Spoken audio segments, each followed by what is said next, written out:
Mobile চোর 100% ধরা পড়বে 3টে সিক্রেট সেটিংস অন করে রাখলে। চোর ফোনটি চুরি করা মাত্রই নোটিফিকেশন বার নামিয়ে এয়ারপ্লেন মোড ও চালান করে দেয়, যাতে করে ফোনটি অফ হয়ে যায়। সেক্ষেত্রে আপনি যদি আপনার ফোনে সেটিংসে গিয়ে সেটিংসে ক্লিক করতে হবে, নোটিফিকেশন স্ট্যাটাস বারে ক্লিক করতে হবে, মোড সেটিংসে ক্লিক করতে হবে, display data use in notification down of করতে হবে, অ্যালাউ নোটিফিকেশন অফ করতে হবে, দুইটা অফ করে দিতে হবে। এবার আপনার ফোনের লক থাকা অবস্থায় নোটিফিকেশন প্যানেল নামিয়ে এয়ারপ্লেন মোড অন করতে পারবে না।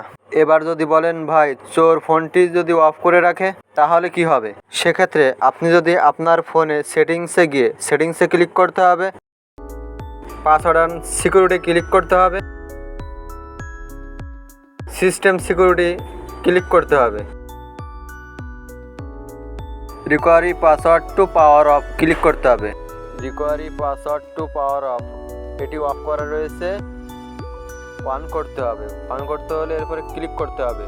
ক্লিক করলে পাসওয়ার্ড চাইবে, আপনি আপনার পাসওয়ার্ডটি দিয়ে দিবেন। আমি আমার পাসওয়ার্ডটি দিয়ে দিলাম। Recovery password to power off on হয়ে গেল।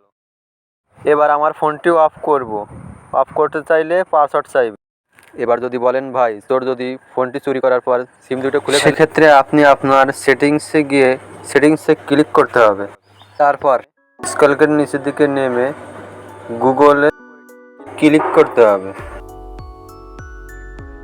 অল সার্ভিসে ক্লিক করতে হবে, স্ক্রল করে নিচে এসে ফাইন্ড মাই ডিভাইসে ক্লিক করতে হবে। তারপর use find my device of করা থাকবে, অন করে দিতে হবে। Find your offline device click করতে হবে। আপনাদের অফ করা থাকবে, এখানে উইদাউট নেটওয়ার্কে ক্লিক করতে হবে। তাহলে আপনার ফোনের সিম কার্ড খুলে ফেললেও অন্য ফোন দ্বারা রিকভার করা যাবে। তো বন্ধুরা, ভিডিওটি দেখে কেমন লাগলো কমেন্টে জানাবেন। ভিডিও দেখে সাবস্ক্রাইব করতে ভুলবেন না। ভালো থাকুন, সুস্থ থাকুন, ধন্যবাদ। আসসালামু আলাইকুম।